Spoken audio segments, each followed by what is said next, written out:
11절에서 17절 말씀 같이 보겠습니다. 누가복음 7장 11절에서 17절 말씀.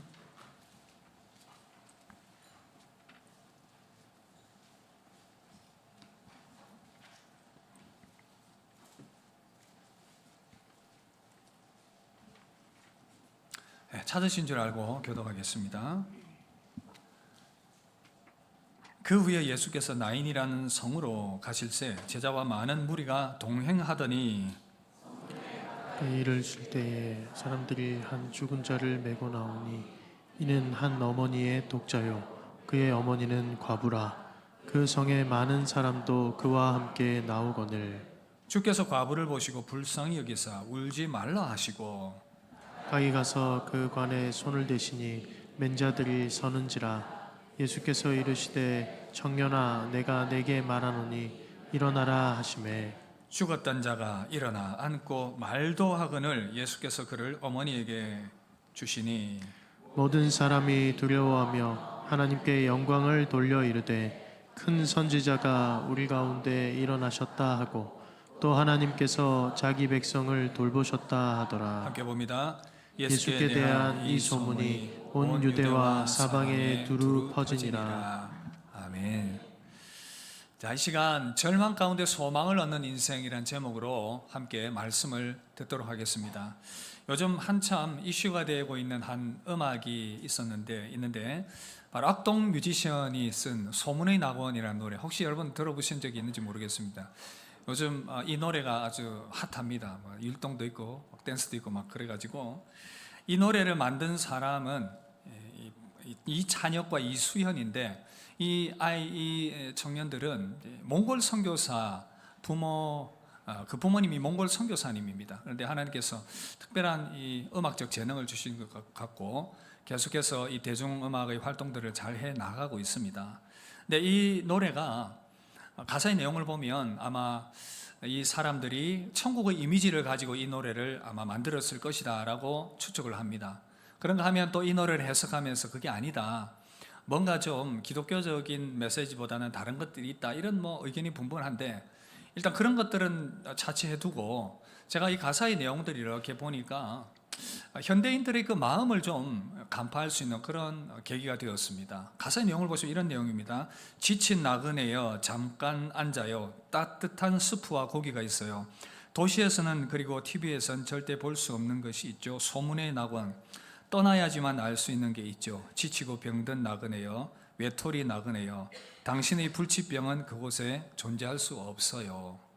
가사 얘기하니까 노래가 막 생각나는 분들도 계실 텐데 이 가사의 내용들을 보시면 어떤 느낌이 드십니까? 많은 사람들이 세상의 그런 일들과 여러 가지 고통과 어려움들로 말미암아 그 마음이 참 힘든 가운데 있다라는 것을 우리가 좀 간접적으로 느낄 수 있지 않습니까? 그러니까 그 가운데에서 좀 위로받기를 원하고 힘을 얻고자 하는 그런 마음들, 참으로 이 땅의 사람들이 많이 그렇게 고통 가운데 소외된 가운데 살아가고 있는 것을 보게 됩니다. 여러 가지 질병과 고통과 인생의 문제들로 말미암아 낙심해 있는, 사람들과 함께하고 있다고 하지만 외로움을 느낄 수밖에 없는, 그래서 심리학자와 신학자들은 이것을 인간의 소외다 그런 표현을 씁니다. 그 소외란 하나님과의 소외, 그리고 이웃과 사람들과의 소외, 그리고 자신과의 소외다 이런 표현을 썼습니다. 그런데 이 소외의 가장 근본적인 소외는 바로 하나님과의 소외겠지요. 왜냐하면 하나님은 생명의 근원이신데 그 생명의 근원이신 하나님과 멀어져 버리고 나니까 그로 말미암아 많은 문제들이 일어나게 된 것이었습니다. 그래서 인간은 그 생명의 근원이신 하나님과의 소외 가운데서 많은 문제 가운데 살아가는데 오늘 말씀 보니까 그러한 소외의 현상으로 상황으로 말미암아 어려움을 겪는 여러 사람들이 등장하고 있습니다. 이 7장에 보면 여러 사람들이 그렇게 나오고 있는데 누가복음 7장에 보면 그 소외 가운데 있는 대표적인 한 사람이 등장하고 있고 또 그가 어떻게 회복되는지에 대한 그 내용들이 오늘 말씀에 등장하고 있습니다. 그래서 오늘 함께 이 말씀을 보면서 그 인간 소외됨을 좀 극복하고 새로운 삶과 인생의 방향들을 세워가는 그런 기회와 계기가 될 수 있기를 주님의 이름으로 축복합니다. 오늘 말씀 보니까 누가복음 7장에 인간의 그 소외의 대표적인 세 가지 현상들이 나타나고 있습니다. 하나는 질병이고 또 하나는 죄이고 하나는 이 죽음입니다. 이 질병에 대해서 보시면 어느 백부장의 종이 병이 들었습니다. 이로 말미암아 고통하고 있는 내용들이 나오고 있고 또 죄로 말미암아 고통하고 있는 한 여인이 등장을 하고 있어요. 그 죄 때문에 죄책감 때문에 눌려서 힘들어하고 있는 한 여인. 그런가 하면 오늘 또 읽었던 이 말씀 보면 죽은 아들로 말미암아 고통하고 있는 한 어머니의 그 고통이 소개되고 있습니다. 이제 죽음이 인간에게 큰 고통을 주고 있다는 것을 알려주고 있는데 이 장례식은 참 슬프고도 슬픈 장례식입니다. 과부인 여인이 그 외아들을 잃어버린, 그래서 그 장례가 진행되고 있는데 그 당시에 여인으로서 살아가는 것, 홀로 살아가는 것 참으로 힘들고 지금도 그렇지만 힘든 그런 상황이었습니다. 그나마 의지하고 있던 그 아들까지 죽게 된 그 상황, 지금 남아서 고통하는 이 어머니에게 좀 더 이 말씀의 초점이 맞춰져 있다는 것을 우리가 확인해 볼 수가 있고, 이는 세상 모든 것들을 다 잃은 것 같은 그런 고통 가운데 놓여 있습니다. 여러분, 우리가 살아가고 있는 이 세상이 그런 것 같습니다. 참으로 많은 슬픔과 고통이 가득한 세상, 이 마음의 고통이 가득한 세상, 육신의 질병과 고통이 가득한 세상, 이 죽음의 행렬이 지금도 계속되고 있는데 이것을 멈출 수가 없어서 우리는 고통할 수밖에 없습니다. 그래서 이 고통을 조금이라도 해결해 보기 위해서 여러 인간이 만든 종교와 심리와 철학들이 많은 시도들을 하고 있습니다. 그 마음을 위로하기 위한 시도이겠지요. 그래서 불교는 이 인생의 고통이 무엇인가를 고민하면서 결국 이 인생이 고통의 바다, 고해이다라는 표현을 썼습니다. 그리고 그 고통의 원인이 무엇일까라고 살펴보니 이 집착하는 것에 있었다. 그래서 이 고통에 벗어나기 위해서는 이 집착을 내려놓아야 되고, 그 집착을 내려놓는 8 정도의 방법을 이야기를 하죠. 바른 생각과 바른 마음과 바른 것을 보고 바른 수행을 하는 이런 것들을 통해서 그 마음을 다스려 나가자, 고통을 피해보자. 그런가 하면 유교에서는 이 고통의 원인이 바로 이 인과 예를 잃어버린 것, 도덕 질서를 잃어버린 것이다 라고 하면서 그 고통에서 벗어나기 위해서 다시금 이 인과 예와 도덕의 질서를 회복해야 된다라고 주장을 하고 있습니다. 그리고 여러 심리학들이 이러한 고통을 잊기 위해서 많은 도움들을 주고 있는 것은 사실이고 긍정적인 부분들이 있는 것은 사실이지만, 그러나 오늘 여러분들과 함께 공감하고 싶고 제가 말씀드리고 싶은 것은 뭐냐 하면 바로 성경은 여기에 대해서 다른 말씀을 하고 있고, 이 다른 것들은, 이 다른 어떤 종교들은 근본적인 원인과 죽음의 문제에 대해서 답을 주지 못하고 있더라는 것입니다. 그러나 성경은 여기에 대해서 분명한 답을 주고 있습니다. 사실은 근본적인 진단 없이 드러난 고통의 문제, 그것만을 위로하는 것은 모든 문제에 대한 답이 될 수가 없다는 것이죠. 인간의 근본에 뿌리 내린 그 근본의 문제를 해결하고 다루어야 답을 찾을 수가 있다는 것입니다. 제가 요즘 몇 주 동안 치과 치료를 열심히 받고 있습니다. 갑자기 치통이 찾아와가지고 이 원인이 무엇인가 치과 가서 엑스레이 찍고 확인을 해보니까 이 아래쪽 어금니, 왼쪽 아래쪽 어금니를 20년이 넘은 것 같아요. 그때 이가 썩어서 신경치료를 하고 이제 크라운을 씌웠습니다. 근데 아마 이게 오래되다 보니까 그 밑이 썩었던 것 같아요. 그래서 진통제로 계속 이 통증을 달래보려고 버티다가 안 돼서 치과를 갔는데, 결국은 이제 원인이 이제 뿌리가 상해서 그렇다라는 것을 확인을 할 수가 있었습니다. 그래서 의사가 얘기합니다. 다시 재신경 치료를 하든지 아니면 이를 뽑아야 됩니다라고 얘기를 하는 것입니다. 뽑을 것을 권유를 하던데, 그래도 이 일을 내가 살려야 되지 않겠냐 그러면서 확률은 얼마나 됩니까? 살 확률은 얼마나 됩니까? 그러니까 50% 이하입니다 그러더라고요. 이를 살릴 확률이 50% 이하. 그래도 시도를 해봐야죠. 해보고 뽑아야 되지 않겠습니까? 여러분 생각 어떻습니까? 그래 시도를 해봐야 되겠죠. 그래서 제가 재신경 치료를 시도해 보겠습니다. 그리고는 이제 크라운을 뜯어내고 다시금 이 신경을 끌어내는 이 일들을 몇 주 동안 하고 있는데 제가 너무 고통스러워서 요즘 치료한 그 첫날에는 잠을 이룰 수가 없어요. 너무 아파가지고. 그래도 좀 뜯어내면서 점점 더 이 치통이 회복되어져 가는 것을 느끼고 있습니다. 그래서 그 50% 이하의 확률을 뚫고 치료가 될 줄 믿습니다. 그래서 지금 관리를 하고 있는 상태입니다. 기도 부탁드리겠습니다. 50%의 확률을 뚫고 이 일을 살릴 수 있도록. 여러분, 이 일을 살리는 방법, 결국은 근본 치료를 해야 됩니다. 통증의 진통제를 먹는 것으로 해결되지 않습니다. 저는 인간의 고통도 마찬가지라고 생각합니다. 통증을 완화하는 것, 그것으로는 해결될 수 없습니다. 근본적인 치료를 해야 되죠. 성경은 그 근본의 원인이 바로 죄라고 얘기합니다. 죄가 모든 문제의 뿌리고 고통의 근원이다라고 얘기합니다. 그래서 사실상 이 땅의 종교와 철학들은 위로는 해줄 수 있지만 참된 답을 내리지 못하더라. 말씀 준비하면서 제가 어느 책에 불교계에서 유명한 돌아가신 성철 스님의 그 죽기 전의 그런 이 법어를 담은 내용들을 본 적이 있습니다. 그래서 내용들이 너무 좀 극단적이고, 그래서 과연 이분이 이런 말을 했을까? 괜히 또 제가 이렇게 얘기하면 뭐 불교에 대해서 처음 오신 분들 중에 혹시나 또 부정적 그런 마음을 갖지 않을까 고민을 하면서 그래도 자료를 찾아봤는데 실제로 이분이 이런 고백을 했더라고요. 그래서 1993년 11월 18일자 시사저널에 이분이 유언처럼 남긴 그 법의 내용들이 실려져 있었습니다. 몇 줄을 인용을 해보면 이런 내용이었습니다. 석가는 원래 큰 도적이요 달마는 작은 도적이다. 서천, 인도를 말하는 것이고, 서천에서 속이고 동토, 중국입니다. 에서 기만하였네. 도적이여 도적이여 저 한없이 어리석은 남녀를 속이고 눈을 뜨고 당당하게 지옥에 들어가네. 알든지 모르든지 상신실명, 죽음을 말하는 것인데 면치 못하리니 말해보라 이 무슨 도리인가. 목 위의 무색칼은 무게가 7근이요 발밑의 지옥은 괴로움이 끝이 없도다. 석가와 미타는 끓는 구리 쇳물을 마시고 가섭과 안한은 무쇠를 먹는다. 부처의 제자들을 말하는 것입니다. 저는 이 표현들이 불교계에서는 선종의 언어다 그렇게 말합니다. 극단적 표현을 통해서 사람을 깨우치게 하는 것이다 그렇게 말하는데, 그렇게 받아들이기에는 너무나도 사실감 있고 지금 죽기 전에 경험적 표현이다라고 볼 수밖에 없는, 그래서 인간이 오랜 도를 닦고 스스로 그렇게 노력하고 애썼지만, 저는 이분의 생애는 참으로 그 도를 닦는 사람으로서의 그 삶들을 살아갔지만 정말 마지막이 그러했다면 얼마나 안타깝습니까? 그런 마음이 들었습니다. 결국 인간의 모든 노력들이 한계가 있는 것이 아닌가. 여러분, 그런데 오늘 말씀 보니까 이런 종교들과 달리 인간의 고통의 근본 문제를 다루고 계시는 분이 계십니다. 그 근본 치료를 해주시는 분이 계십니다.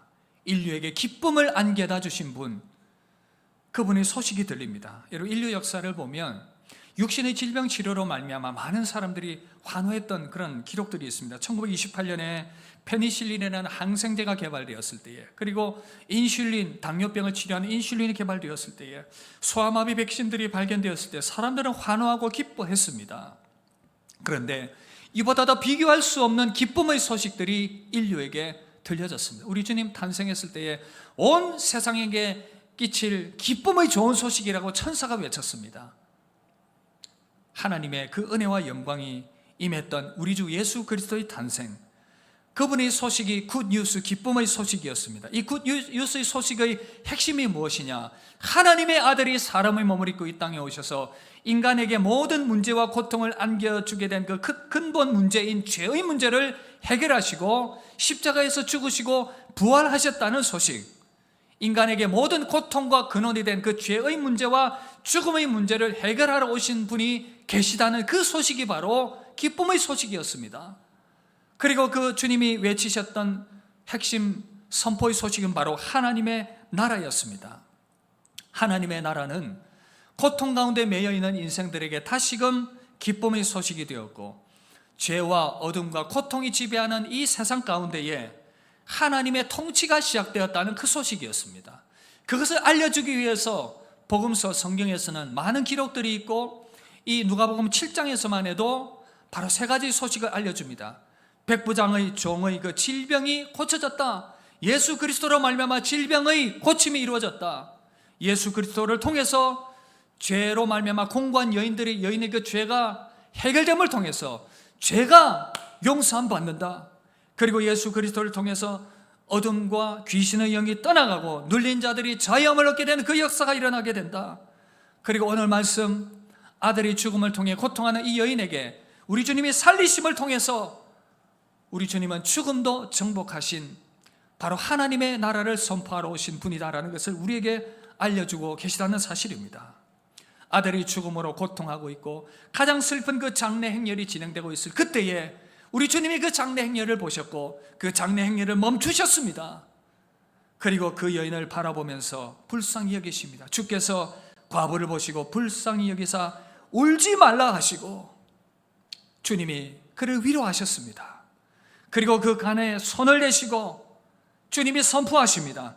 청년아, 내가 내게 말하노니 일어나라. 놀라운 기적이 일어났습니다. 그 죽음 가운데 있던 청년이 일어났고 그 관에서 일어났고 다시 숨을 쉬며 호흡하며 그 광경을 바라본 엄마는 너무 기뻐서 다시금 그 아들을 끌어안았습니다. 이 모든 광경을 목격한 모든 사람들이 충격을 받게 되었습니다. 사랑하는 여러분, 성경은 이 말씀을 통해서 우리에게 알려줍니다. 하나님의 아들 예수 그리스도, 그분은 죄를 사하시고 질병도 고치시고 죽음도 고치시고 모든 어둠의 권세를 깨트리는 바로 하나님의 아들이심을 우리에게 나타내 보여주고 있다는 사실입니다. 예수님은 단지 고통을 어루만지고 위로하는 것으로 끝내시는 분이 아니라 고통의 근원을 치료하시는 분이다라는 것을 우리에게 말씀해주고 있다는 사실입니다. 이전에 기독교로 개종한 어느 승려가 개종하게 된 결정적 계기가 있는데 바로 이 누가복음 7장 말씀 때문이었다라는 것을 고백하는 것을 그 내용을 제가 본 적이 있습니다. 4월 초파일이 되니까 자꾸 겹쳐서 좀 그렇긴 한데 솔직한 고백입니다. 불교 전통에 키사 고타미라는 이 여인의 이야기가 있다고 합니다. 이 여인이 지금 비슷합니다. 과부이고 하나뿐인 그 외아들을 잃고 그 죽음을 받아들일 수가 없었습니다. 그리고 이 아이를 안고 사람들을 찾아다니면서 이 아이를 살릴 수 없겠습니까? 이 아이를 살릴 수 없겠습니까? 결국은 이 죽은 아이를 안고 부처에게 갔습니다. 석가에게 갔습니다. 이 아이를 좀 살려주십시오. 이 아이를 좀 살려주십시오. 그러자 부처가 그렇게 얘기를 합니다. 겨자씨 한 줌을 구해오너라. 그러나 그 겨자씨는 한 번도 죽음을 당해보지 않은 그 집안에서 가져온 겨자씨여야 한다. 그래서 이 여인은 소망을 가지고 집집마다 찾아다닙니다. 겨자씨 좀 주십시오. 혹시 집안에 누가 죽은 일이 있습니까? 겨자씨는 얻을 수가 있는데 죽음을 경험하지 않은 사람은 가정은 아무도 없는 것입니다. 그리고 절망합니다. 다시 부처에게 찾아갔습니다. 얘기합니다.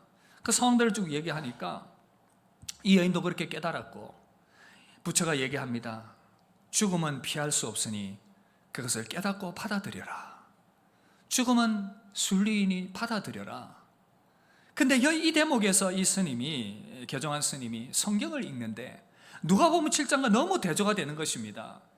불경에서 부처는 그저 죽음을 받아들이라고 하는데 예수님은 죽은 자를 살려주시면서 생명을 주신 것을 보고 충격을 받았다는 것입니다. 여러분, 예수님은 인간이 아니시고 다른 종교의 창시자처럼 그냥 단순한 인간이 아니시고 그분은 완전한 하나님이셨고 사람이셨습니다.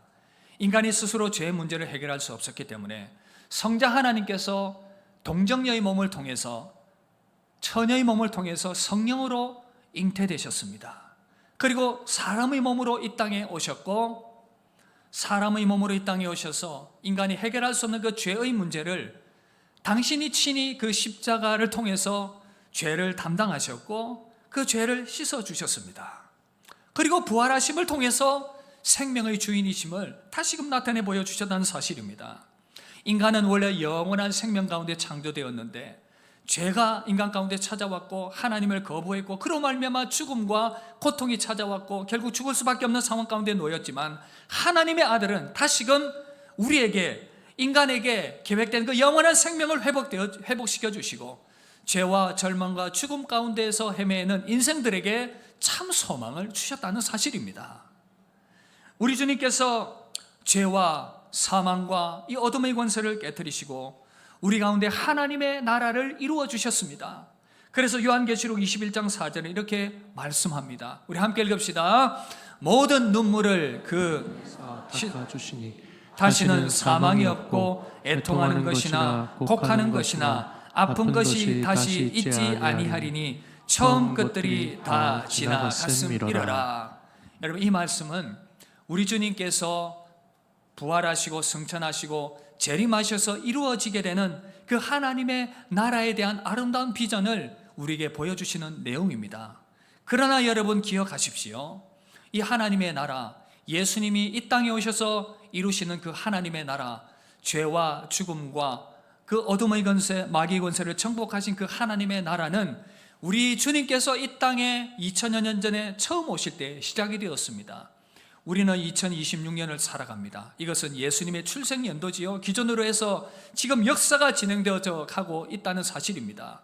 우리 주님이 이 땅에 오셔서 처음 선포하신 것이 하나님의 나라였습니다. 그 하나님의 나라가 시작되었다는 것을 보여주시기 위해서 복음서 곳곳에서는 이렇게 귀신이 쫓겨나고 죽은 자들이 살아나고 질병이 가운데서 고침받게 되고 인생이 소망을 얻게 되는 그 역사들이 기록이 되고 있다는 사실입니다. 그렇게 시작된 하나님의 나라가 복음을 통해서 지금도 우리 가운데 전해지게 되었고 지금도 그 하나님의 나라는 확장되어져 가고 있습니다. 그리고 그 영원한 생명은 우리가 육체의 죽음을 죄의 값으로 결국은 맞이할 수밖에 없겠지만 영원한 생명 가운데로, 천국 가운데로, 부활 생명 가운데로 나아가게 될 것이다라고 우리에게 약속을 해주고 있다는 사실입니다. 그래서 예수님은 이렇게 말씀하셨습니다. 요한복음 11장 25절 26절을 함께 읽읍시다. 예수께서 이르시되 나는 부활이요 생명이니 나를 믿는 자는 죽어도 살겠고 무릇 살아서 나를 믿는 자는 영원히 죽지 아니하리니 이것을 내가 믿느냐? 사랑하는 성도 여러분, 이것을 믿으십니까? 이것을 믿으십니까? 우리 주님께서 우리에게 이 사망 권세 정복하시고 부활 생명을 선물로 주셨습니다. 우리는 이 땅을 살아가면서 아직까지 우리가 완전한 부활의 몸을 입지 않았기 때문에 이 땅에서의 고통을 경험할 수 있고 죽음을 목격할 수 있지만, 그러나 우리 주 예수께서 우리에게 새 소망 주셨음을 믿으시고 그 하나님의 나라를 얻게 되고 누리게 되는 그 은혜가 여러분들 가운데 임하게 되길 주의 이름으로 축복합니다. 그런데 그 나라를 얻기 위해서 우리에게 새로운 변화가 필요합니다. 그냥 되는 것 아니에요. 새로운 변화가 필요한데 바로 영적인 눈이 새롭게 열려져야 합니다. 이것을 믿음이라고 말합니다. 믿음의 눈이 열려야 가능하다라고 말씀하고 있어요. 히브리서 11장 3절에 이렇게 말씀합니다. 함께 읽읍시다. 믿음은 바라는 것들의 실상이요 보이지 않는 것들의 증거니 선진들이 이로써 증거를 얻었느니라. 믿음으로 모든 세계가 하나님의 말씀으로 지어진 줄을 우리가 아나니 보이는 것은 나타난 것으로 말미암아 된 것이 아니니라. 여러분, 하나님의 나라, 천국, 우리 주님은 믿음의 눈을 열어야 보이는 것입니다. 이전에 한참 유행했던 이 나니아 연대기라는 영화가 있습니다. 이제 제가 한번 인용해 드린 적이 있는데 C.S. 루이스라는 분이 쓴 소설을 영화로 만든 그런 내용입니다. 이 내용의 줄거리는 대충 이렇습니다. 2차 대전이 일어났고 이 전쟁을 피해서 아이들이 시골의 안전한 곳으로 피신을 가게 됩니다. 거기서 심심하니까 숨바꼭질을 하게 되었습니다. 여기저기 숨어서 숨바꼭질을 하는데 어느 이제 루시라는 이 막내 꼬마 아이가 어느 방에 들어갔고 거기에 옷장을 열고 숨게 됩니다. 그런데 여러분, 옷장을 열고 들어가는 순간 놀라운 광경을 목격하게 됩니다.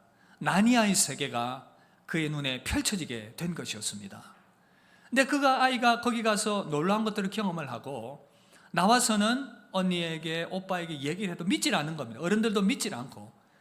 근데 우여곡절 끝에 아이들도 같이, 언니들도 오빠도 믿게 되어서 그 나니아의 세계로 들어가서 여러 가지 일들을 경험하는 그런 내용들이 바로 이 영화의 내용이었습니다. 처음 이들이 경험한 나니아의 세계는 얼음과 눈으로 뒤덮여 있는 그런 세계였습니다.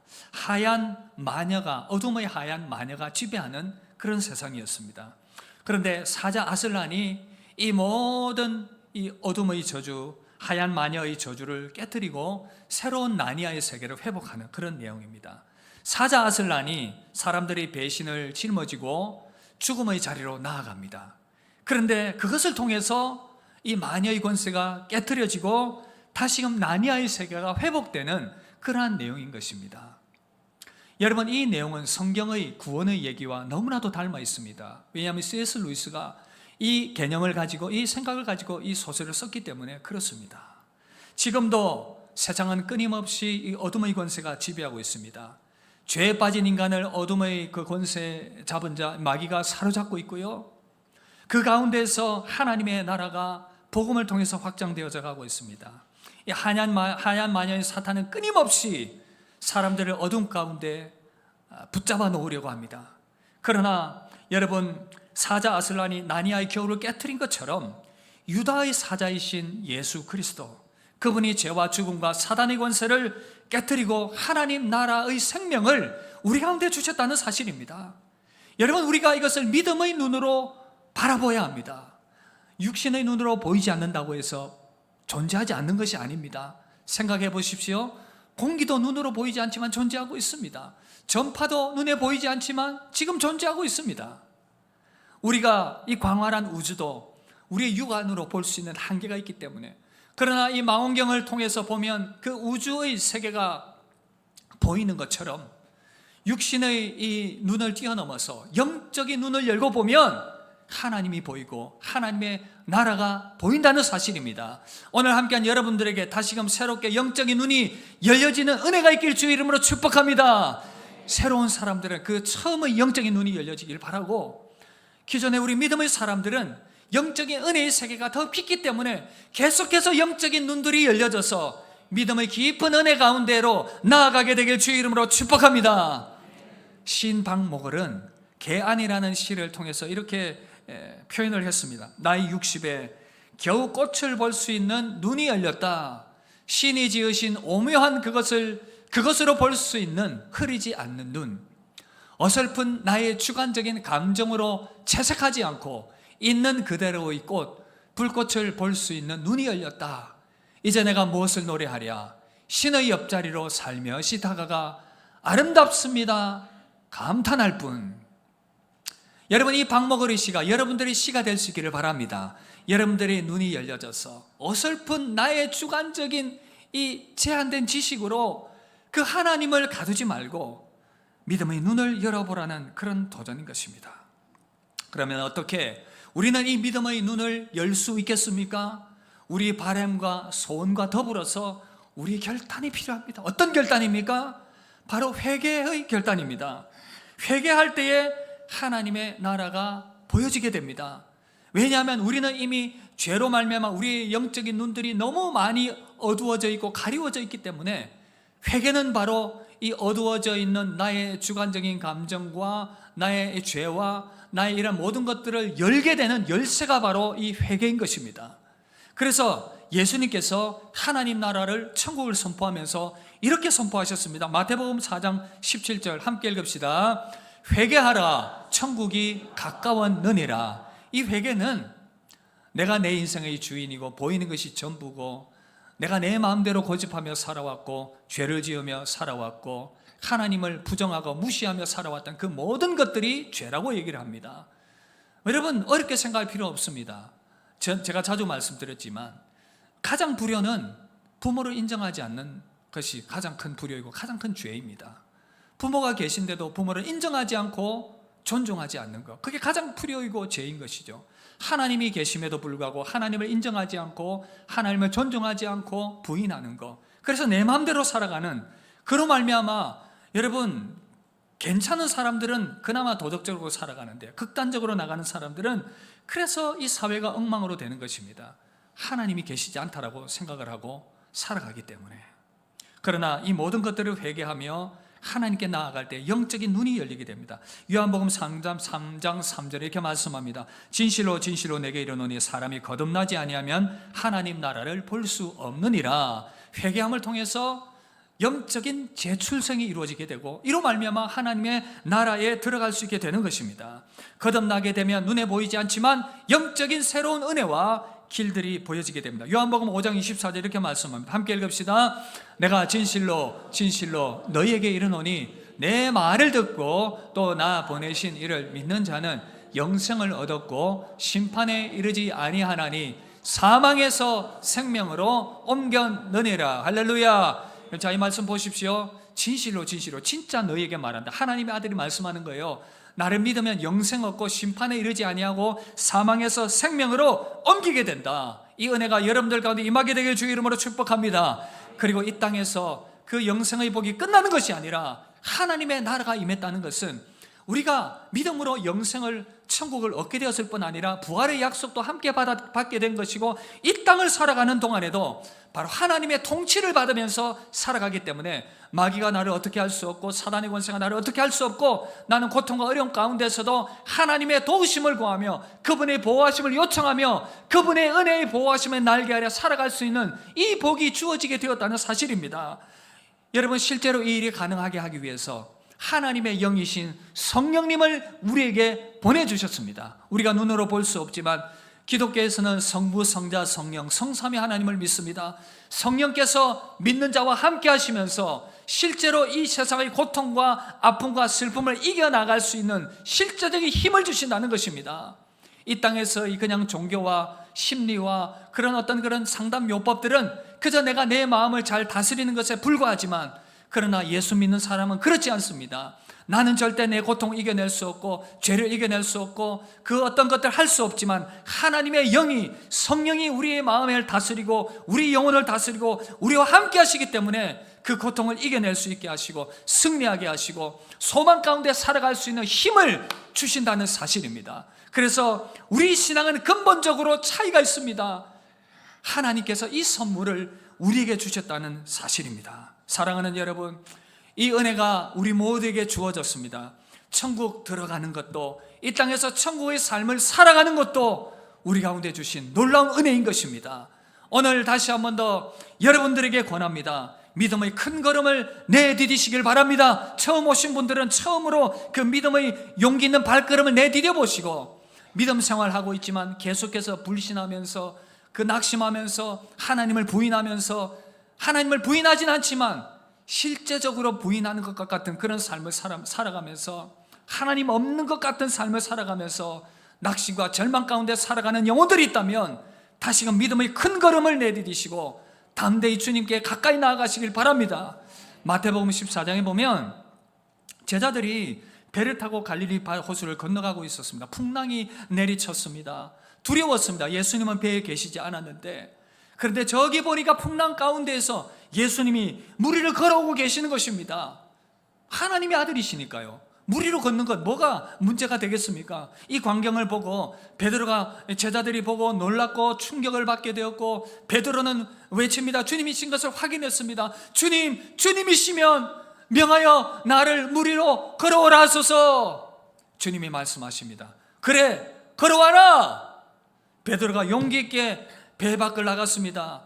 바다 위로, 물 위로 발을 내디뎠습니다. 물 위에 서게 되었습니다. 놀라운 기적이 일어났습니다. 베드로 자신도 어리둥절했죠. 이게 무슨 일인가? 그래서 한 걸음 두 걸음 물 위를 걸어서 주님께 나아가고 있었습니다. 그런데 점점 더 마음에 의심이 생기는 것입니다. 풍랑을 바라보면서, 물결을 바라보면서 두려운 마음들이 막 생기기 시작하니까 물 밑으로 갑자기 빠져들어가기 시작합니다. 꼬르르르. 주님, 나 살려주세요. 주님이 베드로의 손을 덥석 잡고 이렇게 세워주셨습니다. 여러분들을 도전합니다. 믿음의 용기를 내시길 바랍니다. 믿음의 발걸음을 내디디시길 바랍니다. 의심하지 마시길 바랍니다. 그렇게 의심하지 않고 믿음의 전진을 해나가시고 주님께로 나아가십시오. 혹 두려워 빠지더라도 믿음을 가지고 있으면 우리 주님이 다시 일으켜 세워주실 것입니다. 주님을 바라보고 있으면 다시 일으켜 세워주실 것입니다. 그리하여 오늘 여러분들에게 하나님의 나라가 믿음으로 새롭게 임하게 되고 새로운 삶이 펼쳐지며, 또한 우리 기존의 믿음의 사람들은 믿음이 다시금 새로워지며 부활하신 주님과 능력의 주님과 동행하며 새로운 하나님의 나라를 계속해서 경험하게 되는 그런 은혜가 임하게 되길 주 이름으로 축복합니다. 말씀 마무리하겠습니다. 우리는 오늘 말씀을 통해서 죽은 아들을 살리시는 우리 주님의 손길을 통해서 죽은 자도 살리시며 새 소망을 주시는 그 주님에 대해서 우리는 확인할 수 있었습니다. 여러분, 우리는 이 부활 생명을 얻었습니다. 물론 이 땅을 살아가는 동안 아직 주님 재림하지 않았기 때문에 우리가 아담이 지은 그 원죄 가운데서 육신의 죽음 당할 수밖에 없지만 우리 영혼은 천국 가게 될 것입니다. 주님 재림하실 때에 부활의 새로운 몸을 덧입게 될 것입니다. 이 약속 주셨습니다. 우리 가운데 절망이 없습니다. 그래서 다시금 그 주님 붙들고 믿음의 전진해 나가는 우리 모두가 되기를 주의 이름으로 축복합니다. 우리 함께 찬양합시다. 우리에게 소망 주신 주님, 우리 주님 찬양하며 믿음으로 나아갑시다.